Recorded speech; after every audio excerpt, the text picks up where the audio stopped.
The rain had just begun to fall over the rolling hills of the Pacific Northwest. Inside a small farmhouse, Maria pressed her ear against the window pane. Her hens had gone silent. Then came the barking. Rex, the neighbor's dog, howled into the darkness. Through the curtain of rain, two glints appeared, one familiar, one unknown. Every story my grandmother told me about wolves came rushing back that night, she whispers. But this time, something felt different. Morning comes soft and silver over the pasture. Maria moves through her routine, the why, some people say a prayer. Gate latch, feed scoop, count the hens. She keeps her voice steady for Lena, her daughter, who pads across the porch in wool socks, clutching a chipped mug of cocoa. The night has left questions on the ground, smudges of mud, the memory of eyes in the dark, but daylight asks for eggs, water, and warmth. Maria isn't the sort to set traps. She grew up believing that every living thing is doing its best to eat, to shelter, to keep its children safe. Still, fear leaves a careful film over everything. She checks the hinges twice. She adds another hook to the coop door. She scans the tree line where the pastures give way to the cathedral hush of firs. Lena chatters about school art projects, about drawing chickens with superhero capes. Maria laughs, grateful for the ordinary shapes of the day. Then she sees them small voids in the mud, neat and oval, angled with purpose. Tracks. Not chaos, not a slaughter, just passing. Beside them, broader prints with the sloppy enthusiasm of a dog.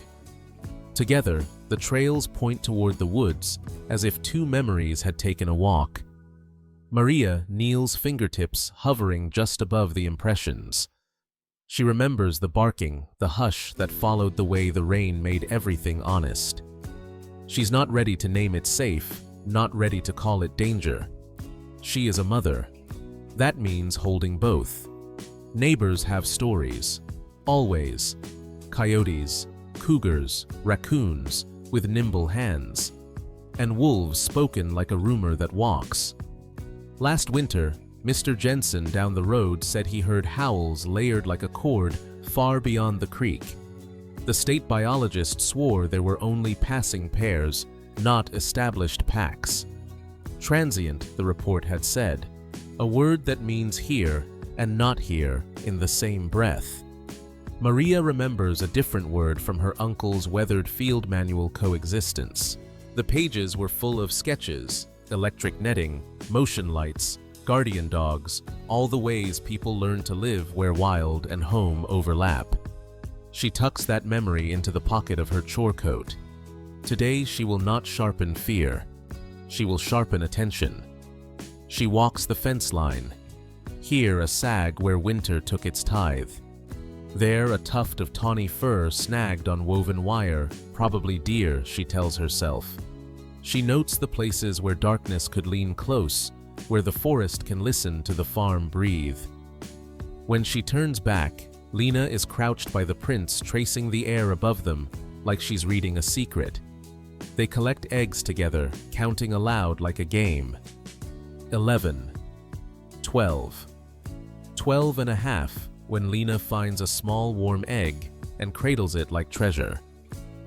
The morning grows brighter, but a part of Maria stays in that thin space where pasture meets pine. She will add a camera to the coop, not out of anger, but out of curiosity. She wants to know what walks with her at night.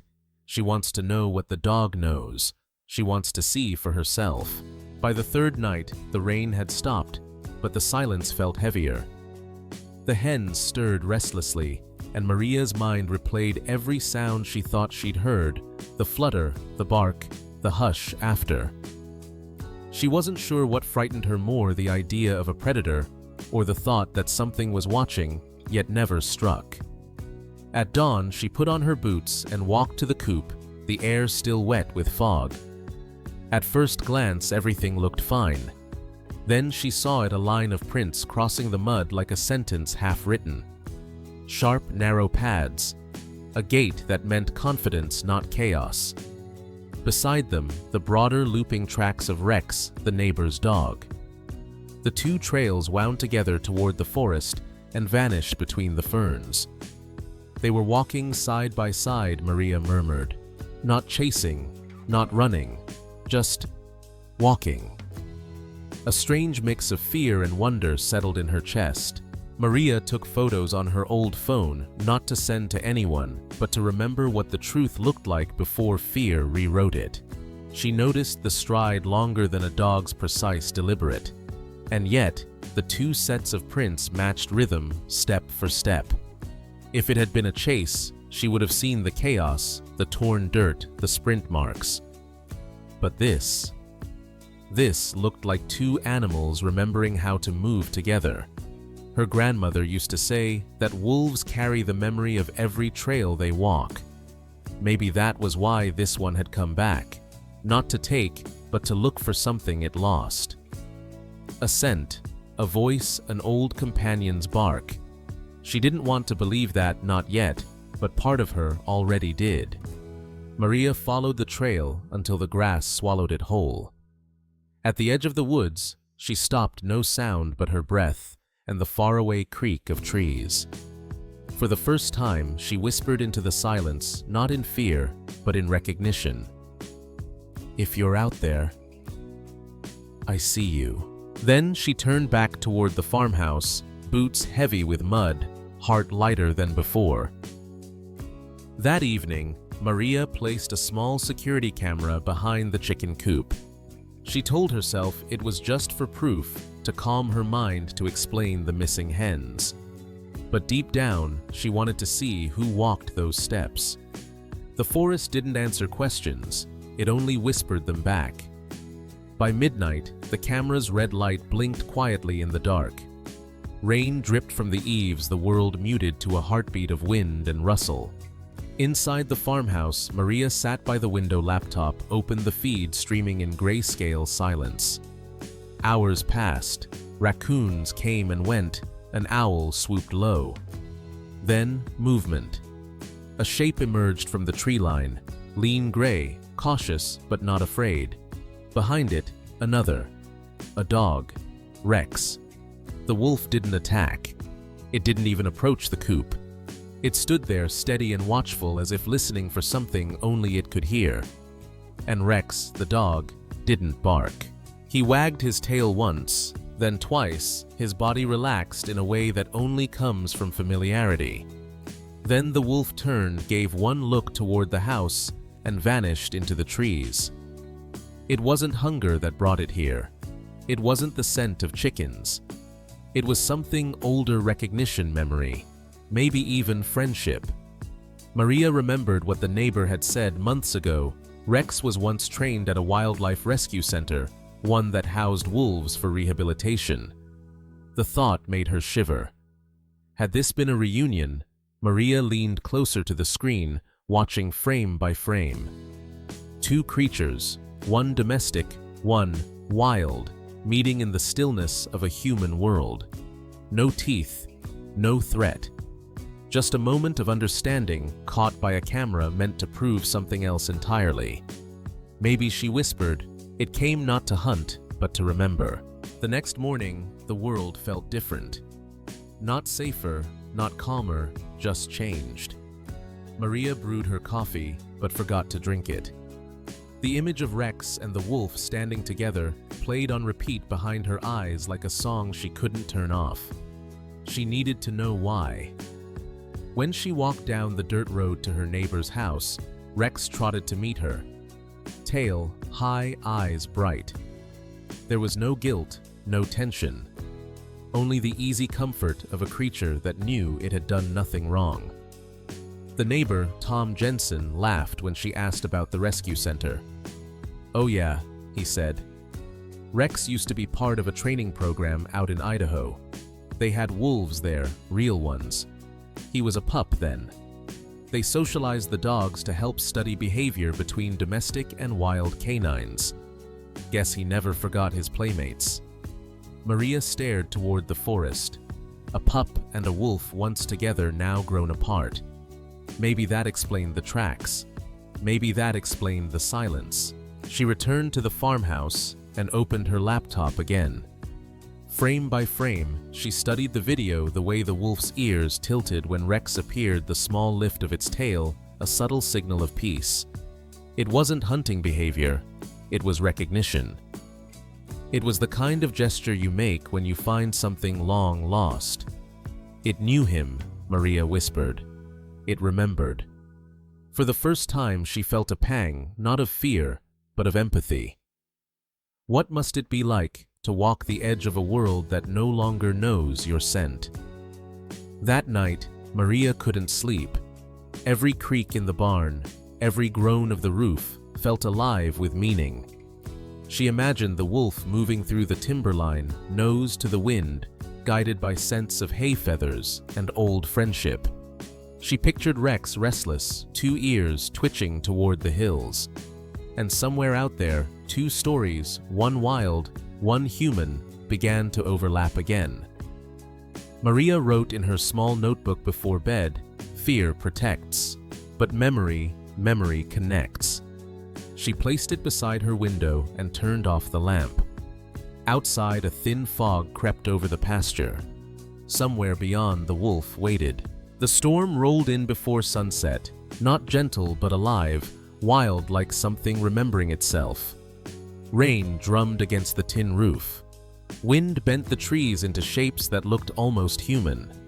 Maria tried to distract herself with small tasks, sealing feed bags, checking windows, but the anxiety in the air was thick enough to taste. Even Rex, usually calm, paced the porch head, low tail flicking nervously. Then came the sound, not thunder, not wind. A deep guttural bark followed by a single long howl that cut through the storm like a blade of light. It came from the field. Maria froze. Her daughter Lena peeked out from the bedroom door, whispering, "Mom, is it the wolf?" Maria nodded slowly, grabbing the flashlight and pulling on her coat. She told Lena to stay inside, but Lena didn't move. Her small voice, soft but steady, followed Mom. "It doesn't want to hurt us." Maria stepped into the storm. The flashlight beam wavered in the rain, then caught a pair of eyes not glowing red, just reflecting her own fear back at her. The wolf stood in the middle of the field, drenched but unmoving. Behind her, Rex barked once, sharp and protective, but then stopped, tail halfway raised, ears forward. For a moment, everything held still. The storm, the rain, even the air seemed to wait for something. Maria raised her light, slightly voice, trembling. "You don't have to run." The wolf took a step back, not out of fear, but respect, giving her space, as if to say, "I understand." Lightning flashed behind them, a brief moment, where human and animal stood framed together, neither hunter nor prey. Maria felt something shift inside her chest, like the first deep breath after years of holding it in. "I was no longer the watcher," she says later. "I was part of the silence between us." The wolf blinked once, turned, and melted into the storm, leaving only ripples of rain behind. Rex didn't chase. He just sat beside Maria, watching the space where it vanished. For the first time in months, she wasn't afraid of the dark beyond the fence. She whispered into the storm, "Thank you." By dawn, the storm had passed. The air smelled of pine and wet earth, that clean scent the forest leaves when it forgives the night. Mist drifted low across the pasture, wrapping the farmhouse like a sigh. Maria stepped outside barefoot, the grass cool under her feet, her flashlight still hanging loosely in her hand. Rex followed, ears alert but calm. The coop stood quiet. No feathers, no cries. Everything was still. Almost too still. Then she saw it. Just beyond the coop, near the fence line, a body small and red against the mud. A fox. Its fur matted from the rain, its shape twisted throat marked by a single clean bite. Maria froze, breath caught halfway. It wasn't her hens the wolf had come for. It had come for this. Maria knelt beside the fox, eyes full of understanding rather than fear. The wolf hadn't come to hunt her chickens. It had come to protect them, to drive away the real thief that had haunted her nights. And it had done so quietly, without expecting anything in return. No witness, no thanks. Just instinct, old, noble, misunderstood instinct. She looked toward the woods where the wolf's trail faded into fog. For a heartbeat, she thought she saw movement, a gray figure watching from afar, silent as breath. Then it was gone. "You didn't need me to understand," she whispered. "But I do." Maria buried the fox near the tree line, not as punishment, but as a way of closing the circle. Rex sat beside her tail, brushing against the dirt head turned toward the forest. For the first time, she felt the space beyond her fence not as threat, but as connection. The wild had reached out, and she had listened. By afternoon, the storm was only a memory. Sunlight poured over the valley like forgiveness. The mud had begun to dry, and the forest no longer felt like a wall, more like a neighbor breathing softly beyond the fence. Maria walked down the dirt road toward the Jensen farm. In her hands, the small flash drive with the camera footage. Not proof of a predator, proof of a truth no one expected. When she reached the porch, Tom and his wife were mending a gate. Rex bounded up, first tail wagging, as if eager to explain himself. Maria smiled. "You might want to see this," she said.